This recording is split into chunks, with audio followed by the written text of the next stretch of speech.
Hello, everyone, and welcome back to our podcast. So, I missed, I think, 1 or 2 weeks, but not a problem. I'm back. I'm back again. One of the things that I find quite interesting when I'm talking with people and my clients is that there is this misconception in the society where calories or quantity, no, actually, quantity equals fat. So, the quantity of food it's equal with the idea of being fat or being obese or becoming obese or uh, you can't lose weight. So the quantity. So basically, people start, and obviously, this thing comes from the idea of calories. And because the society, so here's the thing the society, the industry actually pushes so much this idea of counting calories that people ended up these days comparing grapes with chocolate. It's like, it's insane. It's ridiculous. Hearing people saying that grapes and chocolate are the same just because of the factor of calories.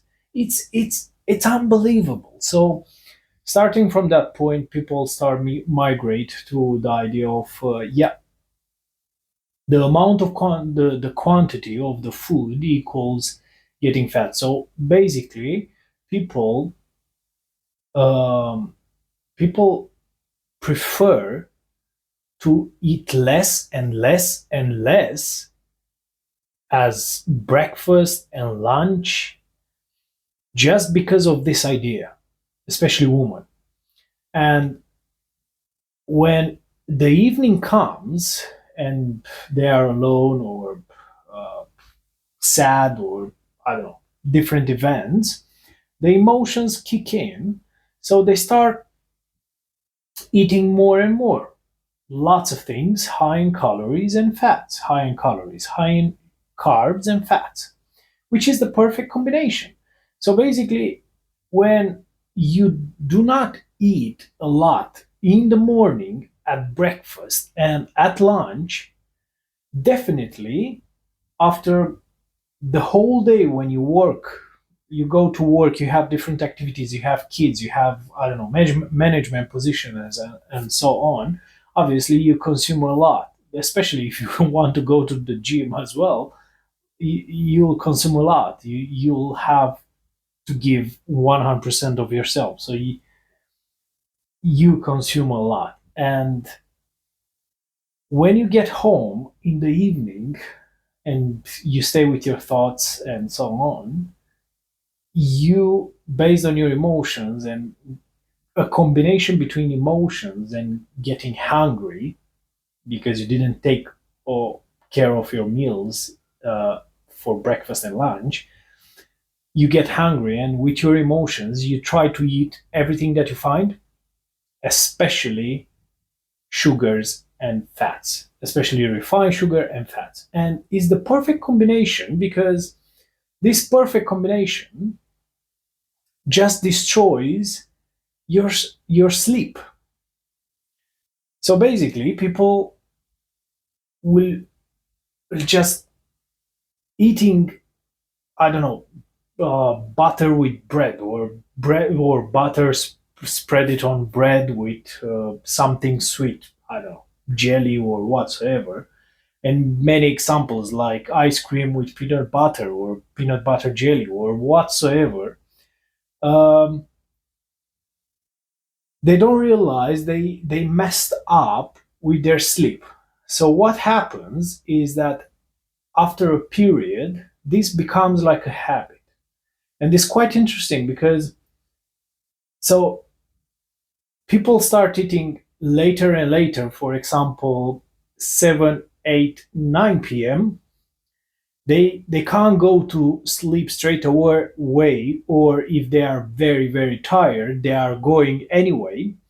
And they are waking up in the morning at 7 or 8 a.m. or 6 a.m. or 5 a.m. and they don't feel hungry.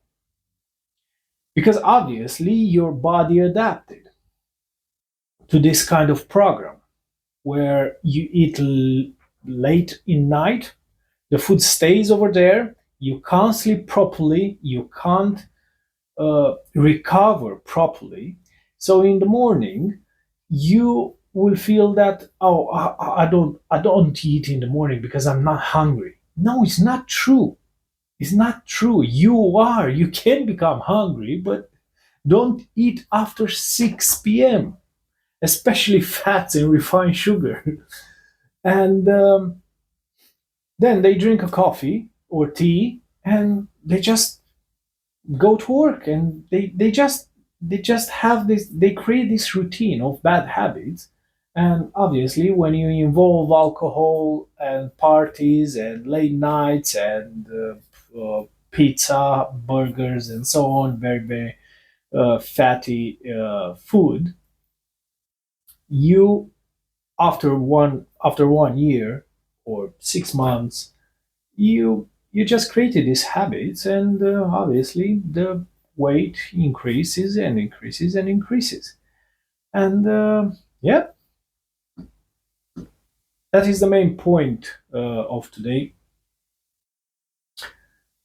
And that's why uh, people create this, society creates this misconception that the quantity of the food equals getting or not getting fat. And it's just ridiculous when it's only about the habits that we develop over time, because we don't care. That's the interesting. Like, look, you have so many disciplines in schools. Like, you have English discipline, you have math, science, chemistry, physics, and so on. You have this discipline. So for kids, for example, to learn to uh, speak in English, uh, not perfectly, but kind of, they need around 4 years. And they are doing something like 4 or 5 hours per week. But for our health, there is no discipline. That's the strangest. Yeah, maybe I'm not using the right word to pronounce correctly, but it's quite weird to see that people don't learn about their health, like creating this discipline about their health, and understanding that if, for example, you'll start when you are in your 30s to create good habits, little ones, like, for example, I don't know, doing squats very slowly, doing squats all the way down, all the way up for 5 minutes per day for 30 years. I know it's a big number, but it's 5 minutes per day. That's all. 5 minutes per day. It's not 1 hour. It's not. It's nothing. It's 5 minutes per day. It's 5 minutes per day. That's all. 5 minutes. 5 minutes per day for 30 years. I can bet my life on it. I can bet my life on it that when you get into your 60s, oh my God, you'll not have any problems whatsoever with your knees or with your hips. I can promise that. I can bet my life on it. It's just 5 minutes. The same thing is with it's with English. Like, you want to learn English, okay? 5 hours in terms of kids, 5 hours per week, 5 hours per week, for 4 years or 5 years, and that's all. And that's that's the most important thing. And the other thing that I discovered, most of the people that try to do this kind of challenge of 5 minutes per day doing squats, after 1 month, they can't they can't stop to the 5 minutes. They can't stop after 5 minutes. They are trying to do a little bit more.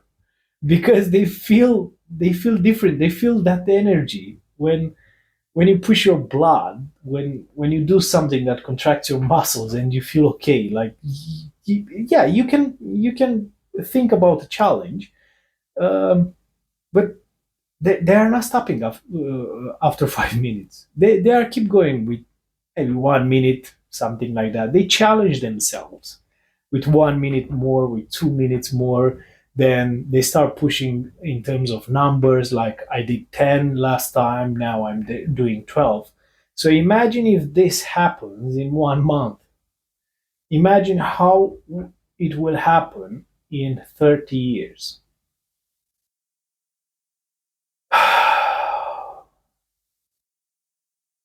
So education for a kid, it lasts around, with university. So to complete for a person to complete the education levels from when they are 7 to, or 4, let's say, something like that, till they complete all the level of education, like university and masters. They spend in school around 22, I think 22 or 25 years. 25 years just to learn some things. That's all. 25 years. And when I'm telling people, okay, you want to improve your life, or you want to lose weight, or you want to become fit. Okay, do this 5 minutes for 30 years. They will, oh, 30 years? Nah, give me something like, write me an workout, or write me a diet, like a tonomat, like a machine where you put the money, you press a button, and the personalized the diet comes out, and you just apply it, and that's all. In 3 months you are done. It's done.